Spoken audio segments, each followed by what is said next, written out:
but also strengthen mental and emotional resilience in the face of climate crisis. I will now introduce our panelists. We have Waqas Alam Angaria. Waqas is a Karachi-based reporter associated with Geo News, focusing on climate disasters, climate financing, human rights, heritage, and public diplomacy. As one of the youngest reporters to witness firsthand the catastrophic floods in Sindh and Balochistan, Waqas extensively covered the disaster and its aftermath for over 8 months. His reporting helped map affected areas in Balochistan which were previously undocumented and inaccessible to other reporters, NGOs, and INGOs. We also have Sana Nadeem with us. Sana is an associate clinical psychologist with a master's degree in clinical psychology from the Institute of Professional Psychology, Bahia University. She is dedicated to creating a warm, safe, and non judgmental space where individuals can connect with their authentic selves and begin their journey towards healing and personal growth. Her therapeutic approach is eclectic, drawing from evidence based modalities. Sana believes that each individual is unique and therefore does not adhere to one size fits all approach. Our third panelist is Aisha Farooq. Aisha has a diverse background, having previously worked in the media and education sectors.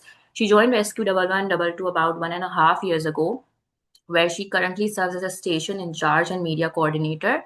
Alongside her professional responsibility, she is also pursuing a master's degree in public health. Recently, she had the opportunity to visit Sakkar and Ali Wahan to assess the flood situation. During her visit, she observed on the on-ground challenges faced by affected communities and the ongoing rescue and relief operations. So, starting with our first panelist, Waqas, जो आपने reporting की है floods की, आप क्या एक ऐसी story share कर सकते हैं that captures how climate disasters affect people's mental health?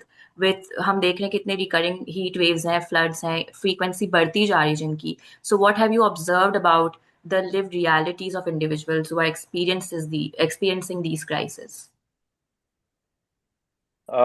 Thank you so much for inviting me for this talk. मुझे the most important aspect of 2022 floods और जो पूरी कैटास्ट्रोफी है उसके अंदर सबसे अहम बात समझने की ये है कि हम मेंटल हेल्थ को तब तक जेर बहस नहीं ला सकते जब तक हम ये एम्बिट ना समझें कि कितना बड़ा वो डिजास्टर था. Hmm. और फ्रॉम द इंडिविजुअल पर्सपेक्टिव से मैं ये कह सकता हूँ कि हम जितनी जितनी जगहों पर भी हम गए हैं, हम हम मैं आपको बता नहीं सकता कि हमने क्या देखा, क्या एक्सपीरियंस किया है. But imagine 33 million people affected by this catastrophe, and the ambit of that disaster was so big that we could not pinpoint one story that was, the worst of the others. It was literally everyone's story that was like unimaginable. But I tell you few incidents, something that shaped what I believe, shaped how I see the world now. Um, करता है. 2022 के सैलाब से पहले एक बात जो बहुत अहम है वो ये कि उससे पहले हीट वेव्स थी और ड्राउट था. तो लोग जो हैं वो पहले ड्राउट से लड़ रहे थे, हीट वेव ऑफ ड्राउट से, खासतौर पे पेरिफेरीज से, जहां जहां पे भी फ्लड्स आए हैं, सिंध और बलूचिस्तान के वो इलाके, वहां पे एक सिवियर ड्राउट था. ड्राउट के बाद जब फसल अभी खड़ी हुई थी, अभी आप ये समझें ड्राउट खत्म हुआ था, पहली बारिश हुई है मई में और उसके बाद फसल ने अभी सर उठाया है. और 2022 जुलाई में जो फिर एक टोरेंशियल रेन्स आए, फ्लड्स आए, उसके बाद फ्लैश फ्लड्स आए, टोरेंशियल रेन्स आई, और देन उसके बाद कनाल्स फटी, तुगयानी हुई दरिया सिंध में. उसने तो कोलैप्स करके रख दिया लोगों को. मैं 7 महीने वहां रहा हूँ जब सैलाब आया है, और जब 7वें महीने में गया हूँ दिसंबर में, तो उस वक्त जो चावल की काश्त थी नसीराबाद, डेरा मुराद जमाली में, वो एक दफा फिर खड़ी हुई क्योंकि उसको पानी की ज्यादा जरूरत थी. लेकिन लोग जो है वो, उनसे मैंने कहा कि इसका भाव क्या होगा, लोगों ने कहा हम नहीं बेच सकते. हम इसलिए नहीं बेच सकते क्योंकि उनको इतना डर लग रहा था बारिश से, उनको इतना डर लग रहा था कि ये काश्त हो ही नहीं सकती, क्योंकि ये काश्त होगी फिर डिजास्टर आ जाएगा, फिर हम बेच देंगे. लेकिन उससे हट के, अगर अगर मैं क्रॉप से, फाइनेंशियल एस्पेक्ट से हट के बताऊं, तो एक दफा लसबेला में ये बात है जून 2022 की। मैं लसपेला में फ्लड्स कवर कर रहा था, Hmm. तो हम रैंडमली घूमते फिरते जब Yes. एक आध बूथ को somebody Yeah, sorry. Yeah, please continue. Sorry about that. तो वहां पे कपास की फसल की चुनाई जारी थी। कपास की फसल जो है वो काटी जा रही थी, और अचानक से फ्लड आया है और उन्होंने लोगों को बहाया है। लेकिन मेरी खातून से मुलाकात हुई, मैंने उनसे पूछा कि आप कहाँ से आई हैं। You are not from Lasbela is my गाँव एंड आई अंडरस्टैंड कि वहाँ लोग, तो मैंने कहा you are not from Lasbela. So she told me that she is from Mirpur Khas and she is going back to Mirpur Khas. So I asked her like what happened. Uh, उसने कहा कि मैं सो रही थी फसल में, मेरे भाई, मेरे दो बेटे, मेरा शौहर और मेरे शौहर का भाई, तो वो 6 मर्द बने उस घर के। और बोला मेरी बेटी और मैं घर पे थे और वो फसल काटने गए, सैलाब आया है। 7 दिन हो गए हैं, मुझे नहीं पता वो कहाँ है। So all of the men in our house either drowned or something happened, and they were undocumented laborers. There was no trace for it. We tried to search for her relatives for many days, but there was no trace of it. And until way later, like months later, जब unidentified bodies मुझे पता चला, unidentified bodies mortuary में है, morgue में, सब खाने में है। I think some of them were her family members, and it took like 6 months, probably 5 months. वो मीरपुर खास चली गई, पूरा घर उनका डुबा के, और पूरा घर उनका डूब गया, और वो फिर मीरपुर खास गई हैं। I don't know what happened to her, but she didn't cry, she was not crying, and I was so, I could tell you that she just did not process what just happened. And that was one aspect of the whole, यानी so many other stories के मैंने उससे पूछा, मैंने कहा तो आप मुझे बताएं, आप करेंगी क्या, आप जाएंगी कैसे, आपके साथ होगा क्या। उसने कहा बस क्या करेंगे, हम हमें नहीं पता, हमें पता ही नहीं था कि ये सैलाब यहाँ आ सकता है या नहीं। That was one story, and I have like countless stories to tell you how uh, what was the situation of like the panic in these areas were was unimaginable. I cannot put that into words. अ, नसीराबाद डेरा मुराद जमाली एक इलाका है कराची से कोई 600 kilometre, 650 kilometre दूर है। That was the root जहाँ से flood start हुआ है। यहीं से फ्लड जो है वो बदीन में ड्रेन हुआ है, वहीं से सैलाब आया है। और जिन देहातों से वो सैलाब होते हुए गुजरा है, वो अनडॉक्यूमेंटेड थे, वो मैप का हिस्सा ही नहीं थे। तो जब गवर्नमेंट ने ये गवर्नमेंट की तरफ से ये आफत ज़दा करार दिया गया, तो उसमें वो गांव देहात ही नहीं थे। तो मैं जब उन देहातों में गया हूँ, तो वहां पे सफे मातम था। मतलब फैमिली सड़कों पे थी, और सड़क मतलब एक माँ ने मुझे कहा कि मेरी बेटी सिर्फ इसलिए मर गई क्योंकि जब बारिश हुई थी तो छत गिरी, छत गिरने से उसका सर फट गया। लेकिन वो इसलिए नहीं मरी कि उसको कोई बहुत बड़ी चोट आई थी, वो इसलिए मर गई क्योंकि जब खून बह रहा था तो हमारे पास दूसरे शहर में जाने की हमारे पूरे गाँव में रुई नहीं थी। वो जख्म इतना बड़ा था कि वो ब्लीडिंग की वजह से उसकी डेथ हो गई। मुझे नहीं पता कि how can I define this whole situation in into one definition, but unimaginable chaos था। Pictures that you might have seen on social media, मैंने जमीन ही नहीं देखी फॉर 600 किलोमीटर्स। फसलें तो थी ही नहीं, लोग चल रहे थे और डूब जाते थे। सात ईदी जो ईदी जो आजकल लड़का करते हैं फैसल ईदी के बेटे, वो मेरे साथ थे। सात ईदी के साथ मैं उस कश्ती में भी, एक कश्ती में मैं सवार हुआ था गाँव जाने के लिए। कश्ती के नीचे जो पानी था, उसके नीचे गाँव था।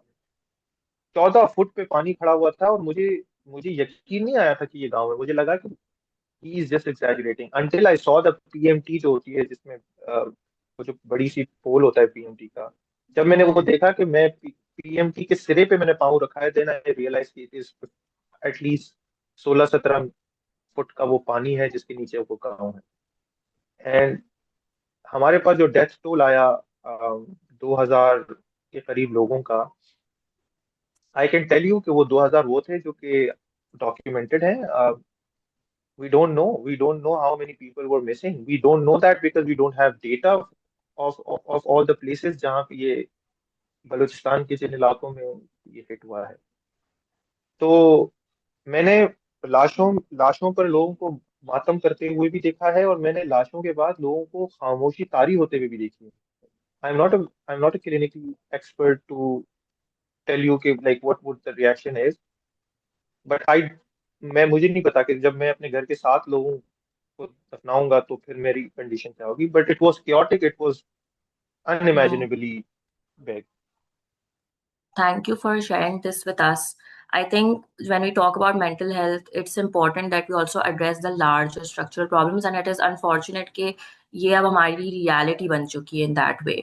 And हमें this is something that we constantly see, and like वही बात है कि बहुत एक real situation होती है, and उसके अंदर फिर ये वाली stories, I think these put a lot of things into perspective. And it brings me to my next question actually from Sana. When you hear stories like these, ऐसे कौन से common mental health outcomes हैं जो आपको नज़र आते हैं? Grief, fear, anxiety, trauma, and how do communities cope or express them? Like how do they cope with them and also express them? Thank you, Alia. So, as Vikas was sharing some heart-wrenching stories, we've noticed that people who face situations like floods, they go through immense grief and loss. They mourn the loss of their homes, livelihood. जैसे he was telling me, Vikas was telling us कि उनकी livelihood खत्म हो गया. They lost people, they lost their families. उसके साथ साथ they also grieve the sense of stability that they lose in their lives. क्योंकि उनको नहीं पता होता, उनको constantly fear और anxiety रहता है कि कभी भी flood आ जाएगा. और फिर जो financial instability वो face करते हैं due to these conditions is unimaginable. And the way he was sharing one of the stories of a woman who lost her family members, that was basically the sign of trauma. Some people who lose their loved ones, or जिनको इस तरह की आफात का सामना करना पड़ता है, they ऐसे survivors basically numb हो जाते हैं. उन्हें नहीं पता होता कि किस तरह से रिएक्ट करना है. ये ट्रॉमा और PTSD, पोस्ट ट्रॉमेटिक स्ट्रेस, यानी कि जो आप कोई भी ट्रॉमेटिक इवेंट होने के बाद जो कैफियत होती है वो उससे गुजर रही होती हैं. एंड बहुत कॉमन है कि पीपल जो सरवाइव कर जाते हैं वो सर्वाइवर गिल्ट का शिकार होते हैं, बिकॉज उनका सब चला जाता है, उनकी फैमिली, उनका माल मवेशी, उनकी सारा उनकी जिंदगी जो है वो हिल के रह जाती है. लेकिन वो रह जाते हैं तो एक उनको सर्वाइवल गिल्ट भी होता है कि ना हम बचा सके और हम बच गए, हमारे घर वाले चले गए. उसके अलावा डिप्रेशन और होपलेसनेस बहुत ज़्यादा हो जाती है, क्योंकि एक तो रिकवरी बहुत स्लो होती है और लॉन्ग टर्म डिस्प्लेसमेंट हो जाती है, यानी उनको नहीं पता होता कि उन्होंने कहाँ जाना है, बिकॉज उनका सब कुछ पानी में बह जाता है. स्पेशली हमारे यहाँ जिस तरह से फ्लड्स आए हैं, लाइक वकास वाज मेंशनिंग कि दूर दूर तक सिर्फ पानी था, विच मीन्स कि लोगों ने पूरे अपने गांव उनके बह गए, उनका सब कुछ बह गया, उनके रहने की जगह, उनकी everything. So just imagine for a second कि हम we were sitting in our homes and we were doing everyday life and we lose everything in a blink of an eye. So it's difficult to imagine, and it's even more difficult to go through that process. तो ये सारे mental health issues हमें बहुत ज़्यादा देखने को मिलते हैं, जिसकी वजह से इट्स इम्पॉर्टेंट कि we have such conversations like you have arranged one today, because mental health mostly ignore होती है and it's the last resort, और कई सालों बाद लोगों को एक्सेस मिलती है और कुछ लोगों को कभी भी नहीं मिलती. सो हम लोग डिफरेंट किस्म का रेस्क्यू कर लेते हैं. we provide food, we kind of हम rebuild करते हैं उनके houses and everything, but mental health aspect हमेशा ignored रहा है, because इतने challenges होते हैं and people do not address. जो families survive कर जाती हैं उनकी पूरी जिंदगी एक struggle है, because the way all of a sudden they वो अपनी आंखों के सामने अपनी फैमिली को, अपने लव वंस को, अपने मवेशी को, अपनी सारी जिंदगी की मेहनत को बहते हुए देखते हैं, एंड इट्स वेरी ट्रॉमेटाइजिंग। और इस वजह से उनके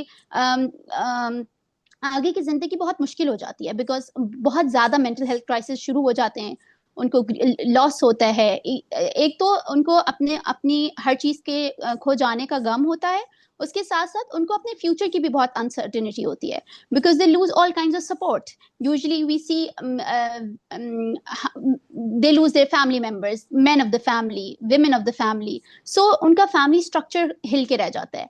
and when family structures are no more there, so आगे navigate करना बहुत मुश्किल हो जाता है। So एक जो fear of uncertainty होती है and sense of instability आती है उनकी लाइफ में, it is उसमें बहुत शदीद ज़रूरत है कि हम उसमें मेंटल हेल्थ सपोर्ट प्रोवाइड करें ऐसे अफेक्टेड एरियाज में। एंड एज बकास वाज मेंशनिंग, बहुत सारे एरियाज हैं जो अंडर द ऑब्जर्वेशन ही नहीं है, they are not even counted as affected areas. तो वहाँ पे एक तो लैक ऑफ ह्यूमन रिसोर्सेज, आपके पास इंसान भी नहीं पहुंच पाते, आपने लॉस भी इतना मेजर फील किया, और उसके ऑन टॉप ऑफ दैट उनके अपने मेंटल हेल्थ इश्यूज उस हादसे की वजह से बहुत ज्यादा बढ़ जाते हैं। So it's very important to talk about this and to actively work on this mental health resource that we can provide to these affectees. Thank you for sharing these insights, Sana. And you're very right when it comes to the psychosocial response and the psychosocial support. उसमें जो है वो there are a few areas जो कि undetected रह जाते हैं, and then we like the intervention जो है that is needed, especially in those areas as well. So that brings me to my next question actually, which is to Aisha. जब आपकी teams respond करती हैं, rescue teams, so what visible psychological distress you see among survivors, especially women, children and elderly groups, and उस वक्त आपके responders उस situation को या उस शख्स को कैसे handle करते हैं? If you can. Okay. Yes. Thank you, Alia, for having me in such worth conversation. सबसे पहले तो देखिए, मैं आपको कुछ रेस्क्यू 1112 का, क्योंकि यहाँ पे और भी जो है लोग मौजूद हैं, उनको बता चलो कि rescue 1112 is a one window service जो कि इमरजेंसी सिचुएशंस में जो है वो रिलीफ फराहम करती है विक्टिम्स को। क्योंकि 2022 का जो फ्लड था वो बहुत ज्यादा, उसके अंदर एक ऐसी बड़ी कुदरती आफत थी जिसमें बहुत लोगों ने सफर किया, स्ट्रेस लिया, और लोगों के घरों से वो बेघर हुए, उनका जो लाइफ स्टॉक था वो सब बह गया। तो उसके बाद जो उनको ट्रॉमेटिक स्ट्रेस था वो शायद अभी तक भी ना कोप अप हुआ हो। अभी आप हम जो है हालिया तूफान के बारे में बात करते हैं जो कि अभी रिसेंट ही था, लेकिन इस पे ये था कि जो हुकूमत की जो प्लानिंग थी, हुकूमत सिंध की प्लानिंग, वो थोड़ी सी काफी अच्छी उसकी कारकर्दगी नजर आई, क्योंकि वो देख चुके थे कि पंजाब में जो फ्लड था उसने कितनी तबाही मचा दी है। इस दफा जो निजाम था वो थोड़ा अच्छा ऑर्गेनाइज था, सारी जो रिपोर्टिंग थी वो मौजूद हो रही थी, और इसी तरह रेस्क्यू 1112 को भी तमाम जो है जो इंफॉर्मेशन थी वो मिल रही थी, जिसकी बिना पे हमारी जो टीम्स थी वो फ्लड जो एरियाज थे जहाँ पे इवैक्यूएशन करवानी थी वहां पे डिप्लॉयड थी। और क्योंकि हमारी टीम जो है वो वेल ट्रेन है, वो एक प्रोफेशनल टेक्निकल ट्रेनिंग लेकर आई हैं, तो उनको पता है कि कौन कौन से जो आलात हैं, कौन कौन से इक्विपमेंट्स हैं वो आपने यूज करने हैं, और जब भी फ्लड का टाइम है तो आपने इवैक्यूएशन किस तरीके से करानी है। वहां पे हमारी जो है रेस्क्यू 1112 की बोट्स मौजूद थी, क्योंकि देखें एक बहुत बड़ी आफत थी, लोगों के घर बह चुके थे, जो कच्चे का मोस्टली एरिया था वो बहुत ज्यादा इफेक्ट हुआ था। और वहां पे मैं खुद भी जो है, जहां हमारी टीम डिप्लॉयड थी, वहां हम ऑफिसर्स भी गए और सिचुएशन का बाकायदा हमने पूरा जायजा लिया। तो जो वहां पे खवातीन थी, खासतौर पे बच्चे और खवातीन, वो बहुत डिस्टर्ब थे, क्योंकि देखें किसी एक आम इंसान का भी घर जो है वो उसमें थोड़ा सा कोई नुकसान हो जाए तो वो बड़ा परेशान हो जाता है। तो यहाँ पे तो आपका जो रोजगार है, कमाने का जो जरिया है, मतलब माल मवेशी, ये पूरा लाइफ स्टॉक वो पानी में बह गया। आपके जो घर हैं, जो कच्चे के इलाके में मोस्टली घर थे, वो काफी बह चुके थे और सिचुएशन काफी वहां पे वर्स थी। लेकिन क्योंकि इस फ्लड में थोड़ी सिचुएशन बैलेंस थी, अच्छे इंतजाम थे, और नुकसान मैं जो है कह सकती हूँ कि नुकसान उस तरह का नहीं हुआ जिस तरह के 2022 में हमें तो ये चीज है। अब देखिए, अब आप अगर WHO के उसके रूल के मुताबिक देखा जाए तो हर 1 लाख की आबादी के बाद जो है एक साइकाइट्रिस्ट जरूरी है। मैं एम आई राइट? मुझे सना बताएंगी कि और ये नीड्स हमारी वो पूरी नहीं हो रही। तो इसके ऊपर जो रेस्क्यू 1122 का इकदाम है वो ये है कि हमारी जो टीम्स है हमारे, हम कम्युनिटी ट्रेनिंग्स भी देते हैं। उस कम्युनिटी ट्रेनिंग में हम जो स्ट्रेस मैनेजमेंट के बारे में भी बताते हैं कि अगर इस तरीके से कोई कुदरती आफत या कोई रोड एक्सीडेंट या even any emergency like fire emergency है या कोई भी जिसमें इंसान जो है ना हवास बाख्ता हो सकता है, उसके हवास बिल्कुल खत्म हो जाते हैं क्योंकि उसे समझ नहीं आता कि देन दियर सिचुएशन में क्या करे, तो एज अ फर्स्ट रिस्पॉन्डर वो अपने लिए क्या क्या चीजें कर सकता है। तो ये भी एक हमारी ट्रेनिंग का पार्ट होते हैं। और प्लस ये कि देखिए, वहाँ हम फ्लड सिचुएशन में गए, मैं सक्खर गई जहाँ पे पानी जो है बताया जा रहा था कि 12 लाख क्यूसेक के करीब जो है वो पानी गुजर रहा है। इसके बाद जो है उसकी इंटेंसिटी कम थी। यकीनन लोग बहुत मुश्किल में थे, परेशानी में थे, और रेस्क्यू 1122 के जो भी एम्प्लॉयर्स थे, एहलकार थे, वो वहां पे लोगों को काउंसिल कर रहे थे। वो काउंसिलिंग इस तरीके से देते कि वो उन्हें बता रहे थे कि देखिए, आपके लिए यहाँ पे रहना जो है आपके लिए जानी नुकसान भी हो सकता है, तो आपको हम बोट्स में लेके जाएंगे। और फिर जैसे ही आपके जो ये फ्लड सिचुएशन गुजर जाती है तो फिर आपको वापस लेके भी आएंगे, क्योंकि उनको ये फेयर था कि अगर हम इन घरों से निकल गए तो आगे हमारे पास कोई ठिकाने नहीं होंगे। हुकूमत ने कैंप्स फराहम किए थे जिसमें वो रह रहे थे, लेकिन जो बात अपने घर की होती है, जो ट्रॉमा, जिस ट्रॉमा में वो आ जाते हैं, वो उनको, उससे हमने जो है कंसोल किया। देन दियर हमारी जो रेस्क्यू स्टेट टीम्स थी, उन्होंने कहा कि जिस तरीके से हम आपको लेके जा रहे हैं, बिकॉज ये एक बहुत जरूरी इकदाम है यहाँ से आपको इवैक्यूएट कराना, जैसी सिचुएशन अंडर कंट्रोल होती है वो वापस भी लाए जाएंगे। तो ये रेस्क्यू 1122 का एक इकदाम था जिन्होंने, जिस पर जो है उन्होंने अमल करके उनको थोड़ा सी स्ट्रेस मैनेजमेंट की ट्रेनिंग भी दी और साथ में उन्हें इवैक्यूएट करा। That's excellent. Thank you for sharing that. And I think कि जब हम stress management की और prevention की, I think we will also talk about this later as we go along the conversation. I just have one question for Sana about access to care, क्योंकि I think इसमें जो है वो हम, when we're talking about this, I think access to care is one thing that keeps coming up. So what practical community-based approaches have shown promise? जब हम post disaster mental health recovery और rehabilitation की बात करते हैं, जैसे आयशा ने point out किया कि वो एक लॉन्ग टर्म रिहैबिलिटेशन और रिकवरी की जो कॉन्वर्जेशन है उसके अंदर विच इंटरवेंशंस और community based approaches have shown कि okay these actually work. Okay, so when we have any disaster, उसके बाद पोस्ट डिजास्टर रिकवरी की जब हम बात करते हैं, उसमें सबसे ज़्यादा ज़रूरी when it comes to mental health, हम सबसे ज़्यादा इम्पोर्टेंट ज़रूरी है साइकोलॉजिकल फर्स्ट एड। जैसे हम फिजिकली कोई इंजरी होने पे फर्स्ट एड प्रोवाइड करते हैं, इसी तरह मेंटल हेल्थ इश्यूज हो या चैलेंजेस होने की टाइम हम साइकोलॉजिकल फर्स्ट एड प्रोवाइड करते हैं।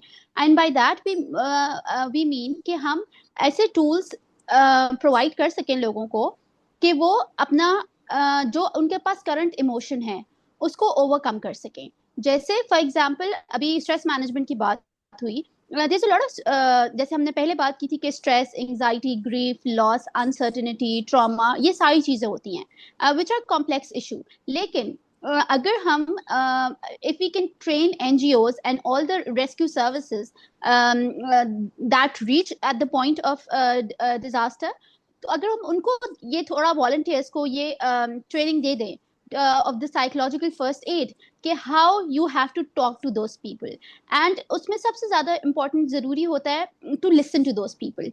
ठीक है, यहाँ पे बात आ जाती है पीयर्स कम्युनिटी सपोर्ट ग्रुप की।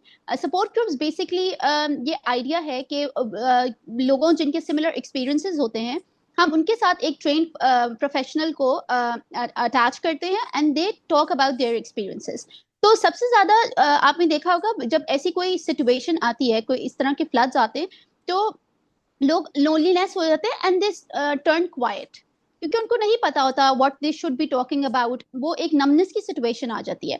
तो इट्स इम्पोर्टेंट कि कोई उनके पास पहुंचे जो उनकी सिर्फ बात सुने। एंड कभी कभी आपको अपने ट्रॉमा के बारे में when you talk about it, you simply आप अपनी किसी को कहानी बता दें कि ऐसा हुआ फिर हमने ये एक्सपीरियंस किया, तो वो भी उनके लिए एक बहुत मेजर पॉजिटिव रोल इम्पैक्ट उनके लिए उसका इम्पैक्ट होता है बहुत पॉजिटिव, क्योंकि उनका सपोर्ट की जरूरत होती है।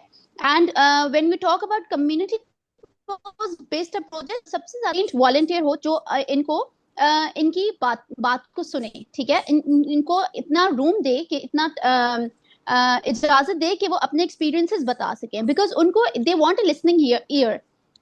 People come and tell stuff but they don't hear, तो इट्स इम्पोर्टेंट कि उनका कोई दुख सुने।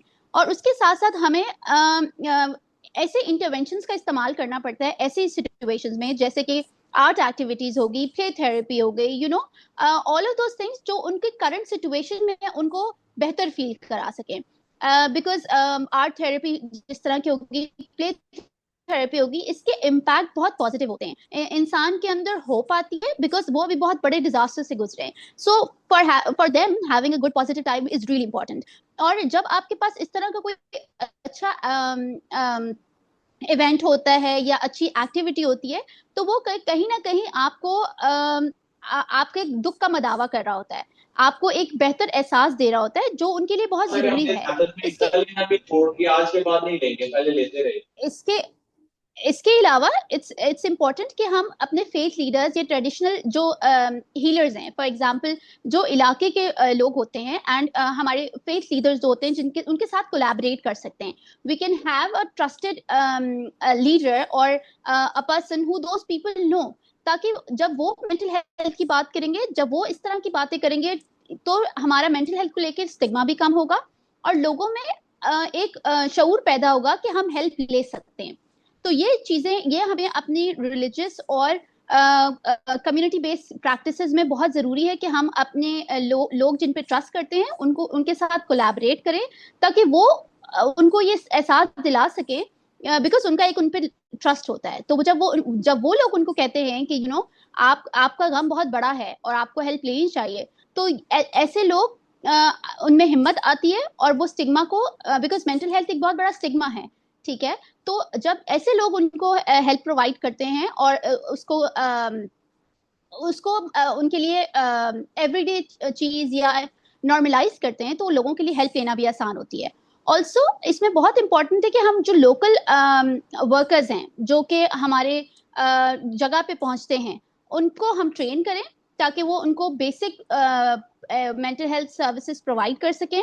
और टास्क शिफ्टिंग की भी यहाँ पे जरूरत होती है, यानी कि आप कम्युनिटी बेस्ड रिहैबिलिटेशन करें, क्योंकि बहुत सारे लोग they are working on the infrastructure, some people are providing food, तो हम ये टास्क शिफ्टिंग बहुत जरूरी है, बिकॉज ये वो वाली ये ऐसे हादसात हैं जिसमें हमें एज अ टीम काम करना पड़ता है और सब टीम्स के साथ कोलैबोरेट करना पड़ता है। तो अगर हम इस तरह की प्रैक्टिसेस को, ग्रुप एक्टिविटीज जो कल्चरली उनके लिए एक जरिया बने टू एक्सप्रेस, ठीक है, तो इस तरह की ग्रुप एक्टिविटीज जैसे स्टोरी टेलिंग हो गई, आर्ट हो गया, म्यूजिक हो गया, ये सब चीजें इस्तेमाल करते हुए अपनी टीम्स को ट्रेन करें, ताकि वो ऐसी जगहों पे जाके ये सारी एक्टिविटीज को रन करें। इससे ये होता है कि लोगों में होप पैदा होती है, एंड जो वो होपलेसनेस और ट्रॉमा का शिकार होते हैं और जिस डिप्रेशन और गिल्ट में का शिकार होते हैं, वो उनको ये सारी एक्टिविटीज उनको बेहतर महसूस कराती हैं और उनको जिंदगी में दोबारा होप दिलाती हैं। Thank you for sharing that. I think there are a lot of interventions that were covered. कि task shifting हो, lay counseling में training हो, prevention and mitigation पे बात की. So one thing that you mentioned was stigma. And I think my next question would be around that only, stigma and reporting. So जब floods cover किए जाते हैं और दूसरे climate disasters cover किए जाते हैं, Waqas, my question is for you. What does sensitive reporting on mental health looks like? And for journalists, कौन से ऐसे ethical dilemmas हैं जो आपको नजर आते हैं जब आप interview कर रहे होते हैं, या even like photographing people or documenting their stories who are dealing with trauma, and how can you ensure, like as journalists, how can people ensure that these are addressed sensitively and navigated sensitively? इसमें देखें, कुछ बातें हैं जो बहुत अहम हैं, और ये मेरा ख्याल है सिर्फ रिपोर्टर्स के लिए या जर्नलिस्ट के लिए ज़रूरी नहीं है। यानी जर्नलिस्ट से मेरे मुराद एडिटर्स, प्रोड्यूसर्स, रिपोर्टर्स, बल्कि उनके लिए भी ज़रूरी है जो उस पर किसी न किसी सूरत में फील्ड पर मौजूद हैं। चाहे वो यू नो रिलीफ के लिए आ रहे हैं, एनजीओ से हैं, एड के लिए आ रहे हैं, पीएमडी का पीडीएमए का अमला है, कोई भी हो, उसके ऊपर ये चीज लागू होती है कि वो जब भी किसी नेचुरल डिजास्टर के विक्टिम को या क्लाइमेट क्राइसिस के किसी विक्टिम को देखता है, तो वो उसको बिल्कुल कोई मैकेनिकली ना देखे। यानी फ्लड से हट जाए, अगर थोड़ी देर के लिए, हम 2 मिनट के लिए हम ये तय करते हैं कि भाई फ्लड्स, हम उस पर बात नहीं कर रहे। कराची के अंदर एक पूरा नेबरहुड है जिसको रेहड़ी कोट कहते हैं, जो कि सी लेवल राइज की वजह से जो क्रीक्स डूबे हैं, उनके माइग्रेंट्स हैं। They are the climate migrants who are in the search of high elevation ground, and they moved to Karachi because they had no other home. Now what happens when people go to report that, पहले तो लोग जाते नहीं है वहाँ reporting के लिए, they don't think it's a very big news that people are migrating from their ancestral homelands to a higher elevation ground, not migrating because they want jobs, because the whole island or the creek where they lived for centuries is now underwater. So just to add another information, Sindh के 17 creeks थे जो कि अब सिर्फ 2 रह गए हैं. So 15 creeks are underwater now because of sea level rise. And by the time 2030, 2.3 million people will be in Karachi from all these coastal belts, and they'll be migrated here. Now, what I'm trying to say here is that when you go to these people who literally lost their heritage, who literally lost their identity, lost their history, they don't have any future where they are just trained to be a fishing community, and now they are in this mega city. They do not understand the city, the norms, the values of it. Now me as a journalist go to talk to them, for example, and I just put my mic in front of them, and I ask them, oh, like, why you guys are here. अब मुझे वो क्या बताएगा, मुझे क्या बताएगा कि उसकी शनाख्त ही खो गई है, because for TV it's not a breaking news. To sensitize the whole situation, uh, I need to be human to understand. I need to be there as a human being and put myself in the person's shoe to understand what he is going through. तो मुझे ये लगता है कि आपको किसी भी data collection से पहले या किसी भी स्टोरी से पहले, you need to talk to that person for hours and hours just to understand what this person is going through. And हमारे मतलब जियो न्यूज में तो कम से कम ये एथिकल बाउंड्री जरूर है। मैं I can not say for the whole media industry, but अब जियो न्यूज में हमारी एथिकल ट्रेनिंग होती है कि हम जब भी इस तरह के मेजर डिजास्टर्स में जाते हैं, चाहे वो वॉर्स हों, चाहे वो नेचुरल डिजास्टर्स हों, वहां पे किसी भी अफेक्टी से हमें इसलिए बात नहीं करनी कि वो हमें न्यूज चलानी है। हमें ये ट्रेनिंग दी जाती है कि we need to spend not only time for the sake of the news, but to actually understand कि वो एक शख्स है, उसके बाद जो पूरी कम्युनिटी है, मुझे उस शख्स से इसलिए बात करनी है ताकि मैं ये समझ सकूं कि कलेक्टिवली उस कम्युनिटी पे क्या गुजर रहा है। तो हम घंटों घंटों बैठ के उनके साथ बातें करते हैं, वो अपना दुख सुनाते हैं, दे क्राई, वो हमें पिक्चर्स दिखाते हैं कि ये बेटी मेरी है, देखें इसको, ये डूब गई है, हमें इसकी लाश नहीं मिल रही है। And by the time we talk to them, we talk to them and we like ask them, okay, now tell us what you want us to do.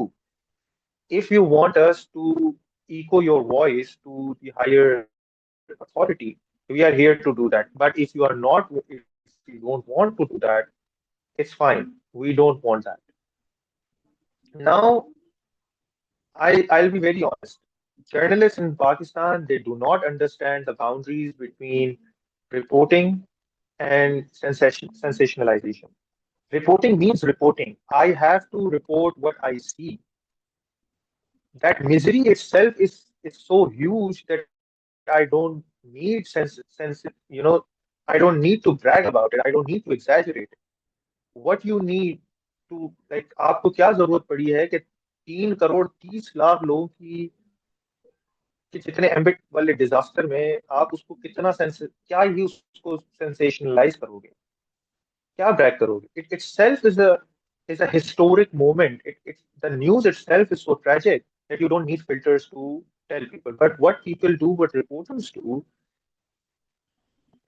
उनका बुलेटिन टाइम है, 5-6 बजे उनकी खबर चलनी है, उनको माइक लगाना है, उनको बात सुननी है, उनको वो खबर चलानी है. It is not on it is not the burden of a reporter what he or she is doing in the field. It is the whole organization responsibility how they are seeing the whole disaster. मैं एक गोट में गया हूँ, आ, जंजाल गोट उसका नाम था, not the Karachi वाला जंजाल गोट बट जंजाल गोट इन तेरा मुराद जमाली. उस बंदे ने मुझे गंदी गंदी गालियां दी थी जब I first entered into his village because he thought I'm some other reporter who is just there to cover the floods. And because I speak their language, so I spoke to him that I'm not here to cover you. I do not understand. I'm here to do condolences. Because मुझे पता चला था उसके गांव के अंदर 2010 में सबसे बड़ा सैलाब आया था सिंध में. तो 2010 के सैलाब में एक बच्चे को क्या बीमारी होती है, खसरा हुआ था, शायद पोलियो हुआ था. कि वो बच्चा बड़ा नहीं हो पाया, यानी वो फिजिकली वो ग्रो नहीं कर पाया, वो मेंटली बच्चा ही रहा. ठीक है, वो सैलाब आया, वो बच्चा अब जो है छोटा बच्चा था, अब वो बड़ा हो गया उम्र में, but he did not grow anything, so he is just in pen for a decade. He is just in pen.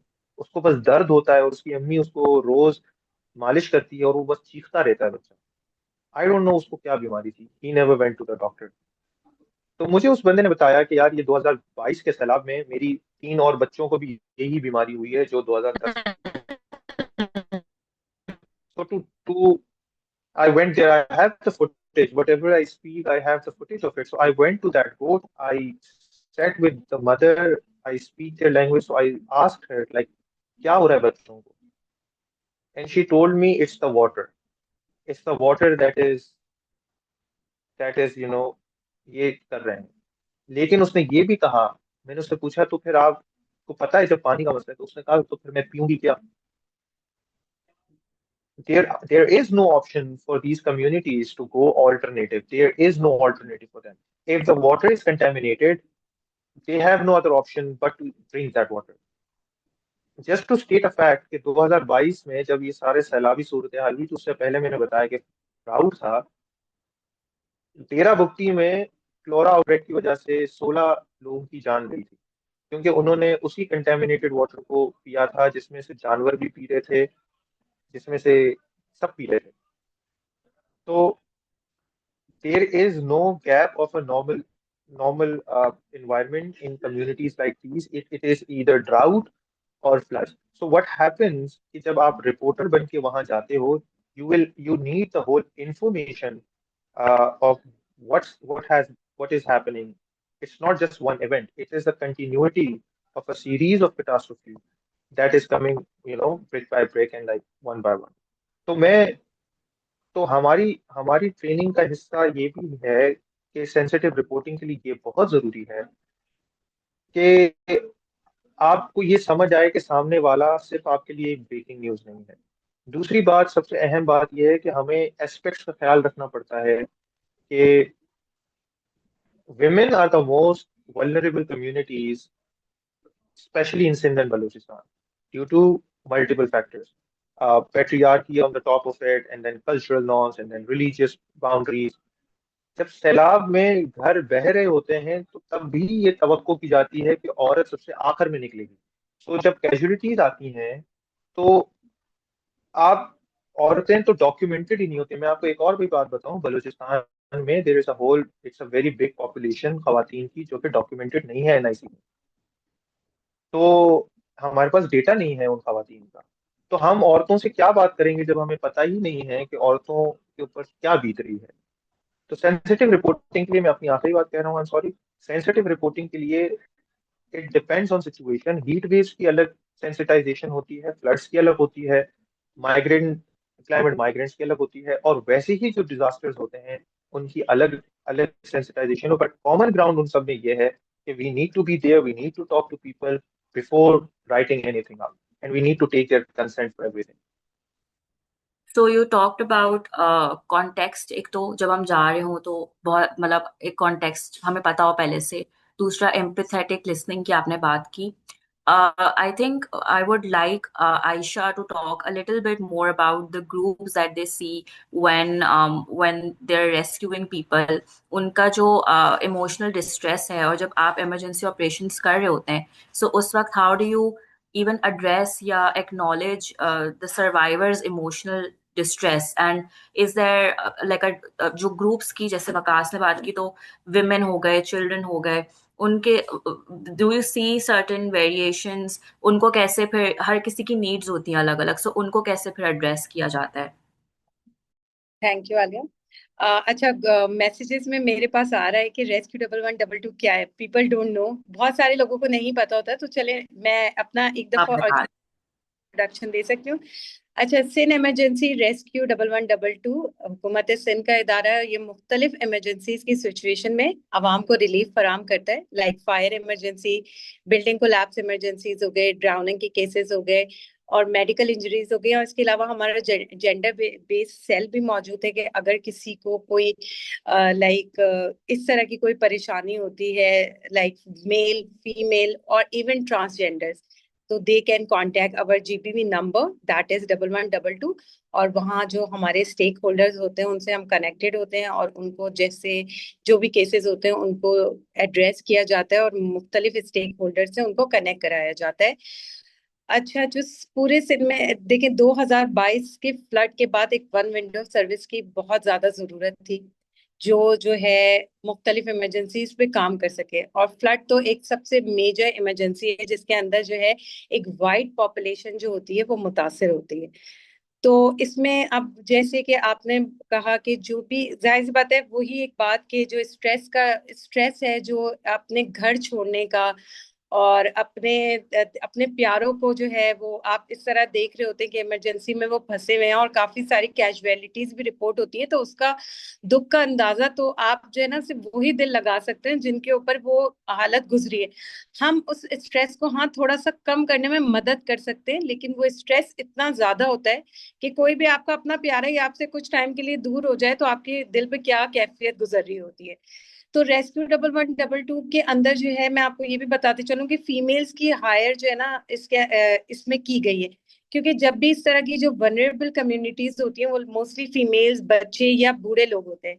तो आपको पता है कि इंटीरियर का जो माहौल है और इंटीरियर में जो नॉर्म्स, वैल्यूज, कल्चरल और रिलीजियस बिलीव्स है, वहाँ औरतों के लिए बड़ी महदूद किस्म की आज़ादी है। तो इसलिए भी जो है इस सर्विस में फीमेल्स को इनकॉर्पोरेट किया गया है कि जब इस तरह की इमरजेंसीज होती हैं जहाँ के मेल्स को वो एसेस नहीं मिलता, तो वहाँ फीमेल रेस्क्यूअर्स जाके बातचीत करती हैं, उनको वहाँ की खवातीन को आमादा करती हैं, क्योंकि देखिए माइंड सेट के तहत भी काम करना एक, मैं कहती हूँ, बहुत बड़ी अचीवमेंट है, क्योंकि वो अपने घर छोड़ने को नहीं तैयार हो रहे होते, वो नुकसान बेयर करने को तो राजी होते हैं, लेकिन वो अपने घर नहीं छोड़ रहे होते, क्योंकि उन्हें खौफ होता है, उनके अंदर ये स्ट्रेस मौजूद होता है कि अगर हमने अपने घर छोड़ दिए तो इसके बाद तो हमारा कोई पुरसाने हाल नहीं होगा। तो इस तरीके से उनकी वहां पे जाके, मैंने खुद वहां गई हूँ, मैं खवातीन में, मेरे पास यहाँ पे पिक्चर्स भी मौजूद हैं जो मैं भी आपको थोड़ी देर से शो भी करूंगी ऑन जूम स्ट्रीम। तो वहां पे हम खुद बाकायदा गए हैं, उधर हम खवातीन से जाके मिले हैं जहाँ पे वो मर्द एहलकारों को तो अंदर भी नहीं दाखिल होने देनी थी। उनसे हमने बात की है, फिर उनकी इवैक्यूएशन कराई है, उन्हें बताया है कि आपकी जान पहले इंपॉर्टेंट है, ये जो अल्लाह ताला की तरफ से दी गई नेमतें हैं ये बाद में भी मिल सकती हैं। तो ये एक बातचीत करना, जैसे सना भी कह रही थी कि आप बातचीत करें, उनको जो है उस पॉइंट पे लेकर आए कि वो समझे कि हमारी जान सबसे पहले इंपॉर्टेंट है, फिर हमारा कुछ दूसरे जो माल मवेशी हैं, हमारा जो दूसरा सामान है वो इम्पोर्टेंट है। तो ये जो है ये चीज भी जो है ना इसके अंदर like female to female conversation भी बहुत ज्यादा मैटर करती है। और दूसरा सवाल, ये जो सवाल है असल, उसके ऊपर मैं ये आपको कहूंगी कि देखें, जब हम इमरजेंसीज पे जाते हैं तो सिर्फ ये नहीं होता, रिस्पॉन्स है हमारा काम असल, तो जो हम वो तो करते हैं, लेकिन साथ साथ हम उसकी मेंटल स्टेबिलिटी को, जो कि उस पैनिक को देखकर हो जाती है, उसके ऊपर भी काम कर रहे होते हैं, उससे कंटिन्यूसली सपोर्ट दे रहे होते हैं। अगर कोई मेडिकल इमरजेंसी हो जाती है जिसमें सीपीआर वगैरह करने की जरूरत होती है, तो हमारे ट्रेन कॉल ऑपरेटर्स मौजूद होते हैं जो कि फोन पे असिस्टेंस प्रोवाइड कर रहे होते हैं, ताकि जब तक प्रोफेशनल टीम वहां तक पहुंचे उस टाइम तक उनको असिस्टेंस मिलती रहे। तो ये रेस्क्यू 1112 का किरदार है। और अब ये कि सिंध में ये जो है कंप्लीटली एक्टिव है। कराची में भी अभी आपने देखा होगा जब ये हालिया बारिशें हुई थी, इसके अंदर भी जो नदियों में तूफानी आई थी, डिस्टर्बेंस हुई थी, लोगों के घरों के अंदर पानी चला गया था, तो हमारी टीम वहां पे भी डिप्लॉयड थी। इसी तरह वो लोगों की वहां पे काउंसलिंग कर रहे थे, उनके लिए काम कर रहे थे। और यही बात है कि जब तमाम टीम्स आपस में मिलती हैं, जब इस तरह की आफात आती हैं, तो ये एक कौमी जिम्मेदारी भी हम पर आयद होती है कि ना सिर्फ हुकूमती इदारे बल्कि तमाम एनजीओज, तमाम चैनल्स इस तरह के मैसेज फॉरवर्ड करें जो कि लोगों की वेल बींग के ऊपर जो है मौसर तरीके से काम कर सके। मीडिया का अपना एक किरदार है, उनकी तरफ से ऐसे मैसेजेस होते हैं जिनकी वजह से लोग सीखते हैं कि उन्हें इस कंडीशंस में क्या पब्लिक सर्विस मैसेजेस हैं, उन्हें इन्हें इस आफत में क्या करना चाहिए। और मैं ये कहती हूँ कि अगर वो उनकी प्रॉपर उनकी जो जिस तरह की भी लैंग्वेज उनका है, लैंग्वेज होती है, लाइक अगर वो सेम लिंग्विस्टिक में हो तो वो ज्यादा जो है उनके लिए फायदेमंद साबित होती है। जैसे और हेल्प लेने के लिए भी जो हेल्पलाइन नंबर्स मौजूद हैं उनके ऊपर बाकायदा राब्ता कर सकें। लेकिन जो है इस फ्लड में जो है टीम पूरी तरीके से एक्टिव थी, उन्होंने लोगों को ना सिर्फ इवैक्यूएट कराया बल्कि तमाम जो मुतल्लिका इदारे थे उनके साथ मिलकर लोगों की जो है मेंटल सिचुएशन और जो उनको उस वक्त जो परेशानियां लाई थी उनके ऊपर ना सिर्फ बात की बल्कि अभी तक वो जो है लोगों को सपोर्ट हमारी तरफ से जारी है। Thank you for sharing that, Aisha.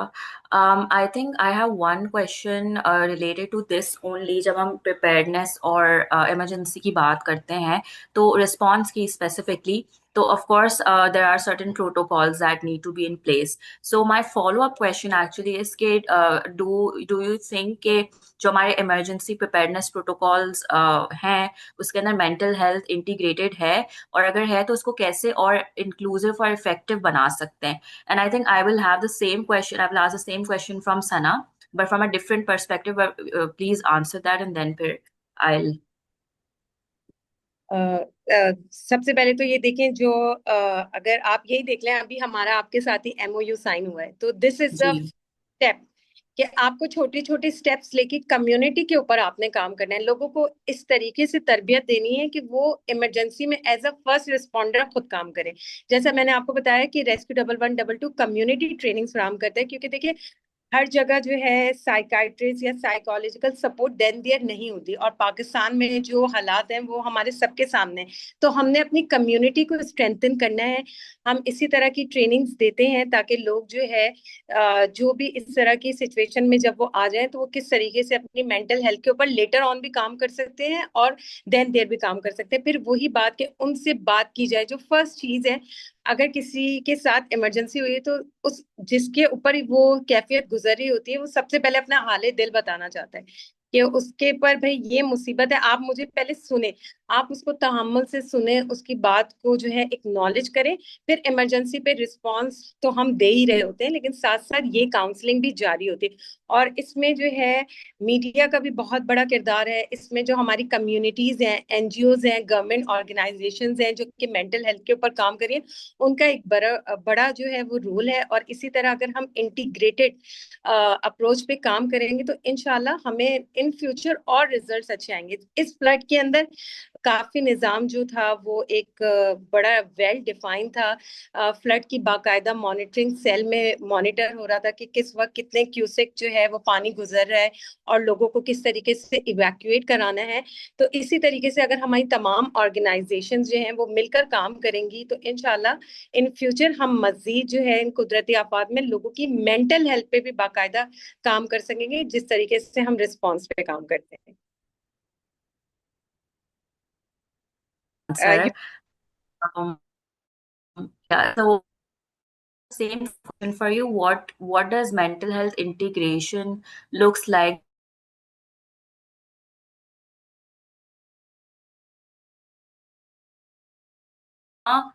Utilise कर सकते हैं, कितना हम डिपेंड कर सकते हैं कम्युनिटी पे, बिकॉज ऑफ कोर्स वो वल्नरेबल होती हैं उस पॉइंट पे।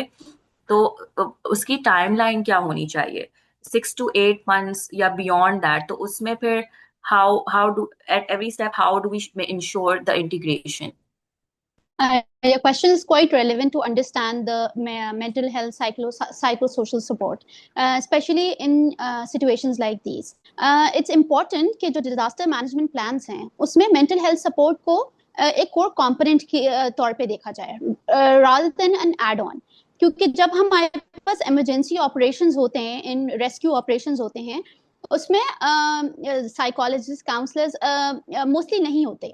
सो इमरजेंसी ऑपरेशंस में साइकोलॉजिकल टीम्स या काउंसलर की टीम्स को उसका कोर कंपोनेंट बनाना चाहिए rather than an add on, because एक चीज होती है फर्स्ट एड, जैसे मैंने आपको पहले जिक्र किया साइकोलॉजिकल फर्स्ट एड है. उस वक्त उनको उस सिचुएशन को डील करना सिखाना पड़ता है, क्योंकि इट्स एन अनफोर्सीन सिचुएशन. ये एक कुदरती आफत है जो एकदम अचानक से आ गई. सो साइकोलॉजिकल टीम का, साइकोलॉजिस्ट का, काउंसलर्स का डिजास्टर मैनेजमेंट प्लान्स में एक अहम रोल होना चाहिए, उनकी जगह होनी चाहिए, ताकि वो भी इमरजेंसी ऑपरेशंस का हिस्सा हो सके और वो कर सकें. क्यों? क्योंकि मेंटल हेल्थ केयर जो है वो एक मल्टी लेयर सिस्टम है. एक आप बेसिक सर्विस प्रोवाइड करेंगे, जैसे for example first aid provide की आपने, उनको सपोर्ट ग्रुप्स के थ्रू उनको सुना, उनको आर्ट एक्टिविटी के थ्रू आपने उनको बेहतर महसूस कराया. उसके अलावा उसके साथ फिर हमारे पास एक और लेयर आती है जिसको हम कहते हैं कम्युनिटी या फैमिली सपोर्ट. तो इसका क्या मतलब है कि जो लोग उन्हें जानते हैं, या जो उनको रेस्क्यू के लिए आते हैं, या जो लोग उनकी नियर बाय एरिया से सपोर्ट के लिए आते हैं, उनको भी बेसिक ट्रेनिंग दी जा सके कि वो किस तरह से उन लोगों से बात करें या उनके दुख को शेयर कर सकें और उनको सपोर्ट प्रोवाइड करें. उसके बाद हम फोकस करते हैं एक specialise support, non specialise support की और फिर स्पेशलाइज सपोर्ट की. नॉन स्पेशलाइज सपोर्ट ये है कि हमारे जो भी वर्कर्स हैं, जो भी हमारे काउंसलर्स हैं, उनको ये सब ट्रेनिंग्स दी जा सके. उनके पास अगर एक मेंटल हेल्थ एक्सपर्ट है तो वो उनको ट्रेन कर सके, ताकि पहले से उनकी एक ट्रेनिंग हो सके कि वो किस तरह से इफेक्टिव से बात करेंगे, उनको सुनेंगे, उनके साथ वक्त गुजारेंगे. Because lack of training, lack of mental health access और केयर की वजह से लोगों को नहीं पता होता कि उन्हें क्या बात करनी है. ठीक है, उन्हें किस तरह से ट्रेन करना है, उन्हें किस तरह से और हम बात करते हैं स्ट्रेस मैनेजमेंट की. स्ट्रेस मैनेजमेंट के साथ साथ और बहुत सारी कोपिंग स्किल्स हम लोगों को सिखा सकते हैं. बहुत सारे ग्रीफ को केटर करने के लिए, जो दुख उनके साथ है उसको डील करने के लिए हम उन्हें इक्विप कर सकते हैं कि मुझे लोकल रिस्पॉन्डर्स हैं उनकी कैपेसिटी बिल्डिंग हो सके, उनकी ट्रेनिंग हो फ्रंटलाइन वर्कर्स की, ताकि वो इस कंपनी का ख्याल रख सकें. मेंटल हेल्थ क्योंकि इग्नोर्ड हो जाती है और सिर्फ हमारा फोकस फूड पे रेस्क्यू प्रोवाइड करने में होता है, मेंटल हेल्थ पे फोकस नहीं होता. तो कुल रिस्पॉन्डर्स की एक साइकोलॉजिस्ट आपकी टीम में है, ट्रेन काउंसलर आपकी टीम में, वो रिस्पॉन्डेंट जो है वो ट्रेन है to deal with all of the. उसके साथ हम लॉन्ग टर्म रिकवरी और रेजिलियंस की बात करते हैं. अभी हमने बात की कि हम फर्स्ट एड प्रोग्राम के होते हैं कि प्रोलॉन्ग ट्रॉमा होता है, ठीक है, और लोग बहुत ज्यादा गम शिकार होते हैं और उससे खाली एक एक्टिविटी करवाने से वो ठीक नहीं होता. इसके बहुत दूर तक असरात, लॉन्ग टर्म असरात होते हैं. तो इसलिए इम्पोर्टेंट है कि लॉन्ग टर्म रिकवरी के लिए साइकोलॉजिस्ट की टीम को उस प्लान में, उस डिजास्टर मैनेजमेंट प्लान में शामिल किया जा सके, ताकि वो इन अफेक्टेड लोगों की रिकवरी पे काम करें, उनकी रेजिलियंस पे काम करें, उनको उनकी होप पे काम करें. And these are long term resilience building. ये हमारी स्किल बिल्डिंग होती है जो सिर्फ जिसको महीनों और साल भी लग सकते हैं. लोग जो बहुत ज्यादा इफेक्ट होते हैं इस तरह की चीजों में, उनको लॉन्ग टर्म सपोर्ट चाहिए होती है, जैसे किसी भी ट्रॉमा में हमें रिक्वायर्ड होती है, किसी भी ऑल ऑफ अ सडन जो आफात आती हैं उनमें रिक्वायर्ड होती है. तो इसलिए इट्स रियली इम्पोर्टेंट कि हम मेंटल हेल्थ सपोर्ट सर्विसेज को एज अ कोर कंपोनेंट बनाएं डिजास्टर मैनेजमेंट प्लान्स के अंदर. And a lot of work has been, ये स्टार्ट हो चुका है initiatives. This is also one of the initiative in this regard कि हम मेंटल हेल्थ की बात कर रहे हैं, हम बात कर रहे हैं कि किस तरह से इस चीज की जरूरत है. And since mental health is इस पे काम हो रहा है, अब हमारे मुल्क में भी इस पे काम हो रहा है. And with collective efforts we will get better at this, and we will be having trained psychologists, mental health providers to cater to these situations. And this is only possible if हम अपनी disaster management plans में mental health support teams को include करें, psychologist की teams को include करें और उनकी placement हो, जैसे कि किसी rescue worker की वो पहुंचता है और इसी तरह से मेंटल साइकोलॉजिस्ट की टीम को भी ऑन बोर्ड लेके कम्युनिटीज पे काम किया जा सकता है. Thank you for sharing that, Aisha, and I think wonderful insights. I think in the interest of time, let's have audience questions, and I think any one of you can answer the questions as we go along. So, the first question is, what practical steps are being taken as first aid to tackle with such mass mental health emergencies, crisis emergencies? So, are there any upcoming projects in the pipeline? I think this is something relevant to SCRS. So, if Aisha, you'd want to take this question up. Yes. Can you repeat again? I have some internet issue. Can you please repeat again? Yeah. So the question is, what practical steps are being taken as first aid to tackle with such mass mental health emergency crisis? Okay. I have already told you कि हम जो है community trainings फराहम करते हैं. जो rescue का जो मेन है, एक तो वो इमरजेंसीज पे रिस्पॉन्स करना है, प्लस ये कि कम्युनिटी को ट्रेन करना है, जिसके अंदर हम बताते हैं कि अगर कोई भी इमरजेंसी आ जाती है तो उसको आपने अपने रिफ्लेक्सेस को ऑन रखते हुए उसको किस तरीके से केटर करना है. तो उसके अंदर हम मेंटल हेल्थ के ऊपर भी बात करते हैं और हम ये कि अपनी we are integrated to other organizations like Taskeen, like SIHS, tele Tabeeb, जहां हम उनके मसले से उनको जो है रेलिवेंट जो है इदारों के अंदर जो है उनको लाइक जो है इमरजेंसीज को जो भी मेंटल हेल्थ इश्यूज होते हैं उनको डाइवर्ट कर देते हैं. हमारी team as a first responder they listen them and even they give training on the simple basic mental health issues. But लेकिन अगर लेटर ऑन मसला है जो कि बहुत ज्यादा प्रोलॉन्ग है, उनकी मेंटल हेल्थ को बहुत ज्यादा इफेक्ट कर रहा है, तो we like share this problem to other organisation which are working on mental health issues और जो हमारे साथ भी हैं, और इसी तरीके से हम इंटीग्रेटेड सिस्टम के तहत मेंटल हेल्थ पे काम करते हैं. Thank you for answering that. The next question is from Shajia. In what ways can people outside flood-affected areas contribute to raising awareness and reducing the psychological burden on survivors? So, Waqas, would you like to take that?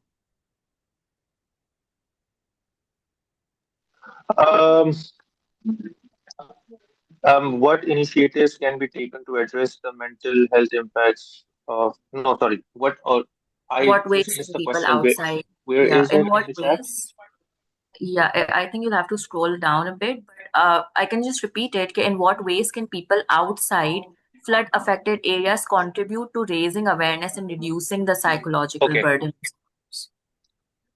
So yeah, it is. This is very important to understand that people who are in a flood-affected zone or on that territory, they don't have time to think about. They are in their survival mode, and they don't have time. They don't have space. They don't have capacity to do continuous mobilization, and वो नहीं कर सकते, लोगों को नहीं बता सकते because they are on their survival mode. So people who are outside of the flood zones, they need to do few things. First, they need to understand. हमारे पास दो तरीके की खबरें हैं. एक वो खबर होती है जो कि हम इंस्टेंटली इमोशनली शेयर करते हैं, मतलब बिना इस समझे कि जो चीज मैं बता रहा हूँ या जो चीज मैं शायद मोबिलाइजेशन के लिए कंट्रीब्यूशन समझ के कर रहा हूँ, that could sort of harm the whole cause. And how that happens in a way that if we share fake pictures, we share fake news, we talk about something that is very side information that has nothing to do with the actual flood or situation, वो पूरी चीज को cater कर देता है. मैं भी recently एक चीज मैं आपको बताता हूँ. जब ये जब बुनेर में लैंडस्लाइडिंग हुई है, तो बुनेर की लैंडस्लाइडिंग का अपना इवेंट बहुत बड़ा इवेंट है। मतलब आप सोचें 200 से ज्यादा 280 से ज्यादा लोग उस लैंडस्लाइडिंग में उनकी हलाकतें हुई हैं। तो people who were outside of that zone, everyone saw their own angle of the story. मतलब there were NGOs थी जो कि mental health पे काम कर रही थी, तो they wanted to talk about कि इफेक्ट क्या हुआ है मेंटल हेल्थ का लोगों के ऊपर। I am just giving you an example. There were organisation जो जो जिस पॉकेट में काम कर रहा था, उन्होंने जो एक्चुअल इंसिडेंट है लैंडस्लाइडिंग का, उसके अलावा हर उस चीज पे बात की जो कि उसके बाद इमर्ज हुई। यानी नोबडी टॉक्ड अबाउट कि why this landsliding happened, what was the most like ये जो लोकेलिटी थी वहां पे क्यों मौजूद थी, टिपोग्राफी क्या है उसकी, what government did, etcetera etcetera. So, as someone who is not in the flood affected zone and people who live in the big cities, I think the as basic questions as you can ask and as basic as you can be is to not only see the disaster but to actually get some information to it. Go to the Google, type something down, and if you are a painter, paint. If you are a writer, write. If you have money, donate to the organizations that are there. बस fake news कोई ना फैलाए, क्योंकि fake news can actually confuse the whole narrative. We don't need to confuse the narrative at all because they cannot afford that. If that happens, there will be delays of INGOs, NGOs to reach there. So as much as simple you can be to just be there, just Google something, get the basic information about it, the whole incident, know the topography, know the sensitive spots, कि आप उनकी language किस तरह की इस्तेमाल कर रहे हैं या किस तरह नहीं कर रहे। So be aware of that and then you can contribute in whatever capacity you have. Thank you so much for the answer. I think getting the information right and making sure that it is correct is very important, and then showing up in whatever little ways that we can is very, very important. In the interest of time, we'll have to end the session. I think we're 5 minutes over. We have generated a poll for the audience so that we can know and improve and learn from you कि हम क्या चीज़ बेहतर कर सकते हैं, and आप लोगों का feedback बहुत important है. I would also like to thank the three of you. Thank you for being here. This was a very much needed conversation, and I think I personally learned a lot from the panelists. If you want to reach out to the PMHC, you can please do contact us. We'll leave our website in the chat as well if you want to know more about our work. And inshallah, we will keep having these conversations. And yeah, because this is something very, very important, and it's important that we keep talking about it. So thank you everyone for being here. Thank you for having us. Thank you everyone, thank you so much. Thank you, Alia. Thank you.